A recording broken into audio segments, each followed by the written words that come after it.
আজকের আমাদের আলোচনার বিষয় হলো বর্ধমান ইউনিভার্সিটির পল সায়েন্স অর্থাৎ পলিটিক্যাল সায়েন্সের বা রাষ্ট্রবিজ্ঞানের যে সাজেশন 2025 সেই 2025 সালের ফাইনাল পরীক্ষার মোস্ট ইম্পর্টেন্ট বা গুরুত্বপূর্ণ কিছু নোট এবং প্রশ্ন নিয়ে আজকে আমরা আলোচনা করব। প্রথমত বলে রাখি, তোমাদের সামনে পরীক্ষা, খুব বেশি সময় নেই, তাই যে সাজেশনগুলো আমি দিচ্ছি সেই সাজেশনগুলো সুন্দর করে তোমরা তোমাদের যে শিক্ষক যে নোট তৈরি করে দিয়েছেন সেই নোটের মাধ্যমে অথবা নিজের নোট তৈরি করে যদি লিখতে পারো অতি উত্তম, আর যদি না পারো তাহলে অবশ্যই স্ক্রিনে দেওয়া যে নাম্বার আছে সেই নাম্বারে হোয়াটসঅ্যাপের মাধ্যমেও কিন্তু তোমরা এই সাজেশনের প্রশ্নের উত্তরগুলো কিন্তু পেয়ে যাবে।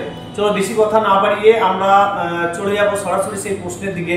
প্রথমত বলে রাখি যে 1 থেকে 12 পর্যন্ত যে 12টা নোট দেওয়া হবে সেই 12টা নোট 10 এবং 5-এর জন্য খুবই কিন্তু গুরুত্বপূর্ণ।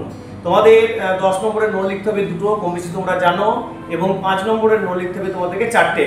তা সেই 10 নম্বর এবং 5 নম্বরের বেশ কিছু গুরুত্বপূর্ণ এই পল সায়েন্সের বা পলিটিক্যাল সায়েন্সের আমরা কিন্তু নোটগুলো কিন্তু বা সাজেশন আকারে দিয়েছি। প্রতিবারে আমার 90 থেকে 95% মোটামুটি কমন আসে, এবারেও আসবে, এটা আমার দীর্ঘদিনের বিশ্বাস এবং অভিজ্ঞতা থেকে আমি বলছি। তাহলে চলো আমি প্রশ্নগুলো একে একে বলছি এবং প্রশ্নগুলো বলার সাথে সাথে কিন্তু স্ক্রিনেও কিন্তু দেওয়া থাকবে।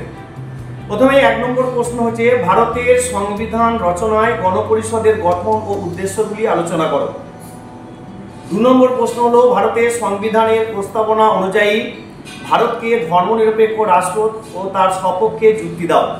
3 নম্বর প্রশ্ন হচ্ছে, ভারতের সংবিধানের বৈশিষ্ট্যগুলি লিখো অথবা হাইকোর্টের গঠন ক্ষমতা ও কার্যাবলী আলোচনা করো। 4 নম্বর প্রশ্ন হচ্ছে, ভারতের সংবিধানের উল্লেখিত মৌলিক অধিকারগুলি লিখো। 5 নম্বর প্রশ্ন, ভারতীয় সংবিধানে নাগরিকদের মধ্যে স্বাধীনতা বা ধর্মীয় স্বাধীনতার অধিকার ব্যাখ্যা করো। 6 নম্বর প্রশ্ন, ভারতে যুক্তরাষ্ট্রের প্রকৃতি বা বৈশিষ্ট্যগুলি কী কী তা আলোচনা করো। 7 নম্বর প্রশ্ন হলো, ভারতীয় যুক্তরাষ্ট্রের কেন্দ্রীয় প্রবণতার কারণগুলি লিখো। 8 নম্বর প্রশ্ন হলো, ভারতের প্রধানমন্ত্রী ও রাষ্ট্রপতির ক্ষমতা ও পদমর্যাদা সম্পর্কে আলোচনা করো।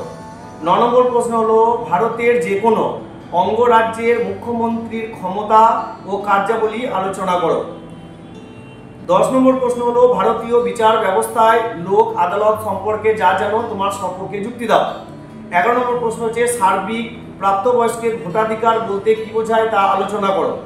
12 নম্বর প্রশ্ন হচ্ছে, ভারতের দল ব্যবস্থার প্রধান বৈশিষ্ট্যগুলি আলোচনা করো। এই যে 1 থেকে 12টা প্রশ্ন আমি বললাম বা স্ক্রিনে যে লেখাগুলো ছিল তোমরা প্রয়োজনীয় স্ক্রিনশট করে নিও। খুবই খুবই খুবই গুরুত্বপূর্ণ প্রশ্ন। আমি আমার অভিজ্ঞতা থেকে বলছি 90 থেকে 95% তোমরা কিন্তু কমন পাবেই। আর যদি বলো ফুল পিডিএফ আমরা নেবো, তাহলে সেক্ষেত্রে নিচে দেওয়া যে নাম্বার রয়েছে সেই নাম্বারের সঙ্গে তোমরা হোয়াটসঅ্যাপের মাধ্যমে যোগাযোগ করতে পারো। আরও বলে রাখি, যদি মনে হয় যে আমরা সম্পূর্ণ সাজেশনের উত্তরগুলো নেবো, তাহলে খুব অল্প পরিমাণ পেমেন্টের ব্যবস্থাও কিন্তু করা আছে, সেটা হোয়াটসঅ্যাপে যোগাযোগ করলেই হবে। এবার চলে আসি আমরা কিছু এক্সট্রা গুরুত্বপূর্ণ প্রশ্ন, যেগুলো হচ্ছে 13 নম্বর প্রশ্ন, ভারতের সংবিধানে উল্লেখিত মৌলিক অধিকারের বৈশিষ্ট্যগুলি আলোচনা করো। 14 নম্বর প্রশ্ন, নাগরিকদের মৌলিক কর্তব্য আলোচনা করো। 15 নম্বর প্রশ্ন, সংবিধান অনুযায়ী কেন্দ্র ও রাজ্যগুলির পারস্পরিক সম্পর্ক আলোচনা করো। 16 নম্বর প্রশ্ন হচ্ছে, রাষ্ট্রপতির জরুরি অবস্থা ঘোষণা আলোচনা করো। 17 নম্বর হচ্ছে, রাজ্য বিধানসভায় গঠন ও কার্যাবলী আলোচনা করো।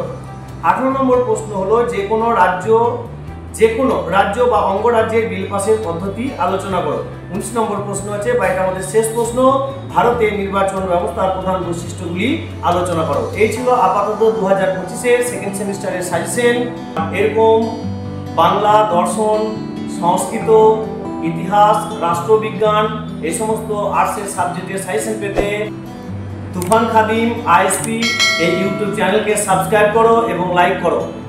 আজকের মতো এই পর্যন্ত, দেখা হবে আবার নেক্সট ভিডিওতে। Tata, bye bye.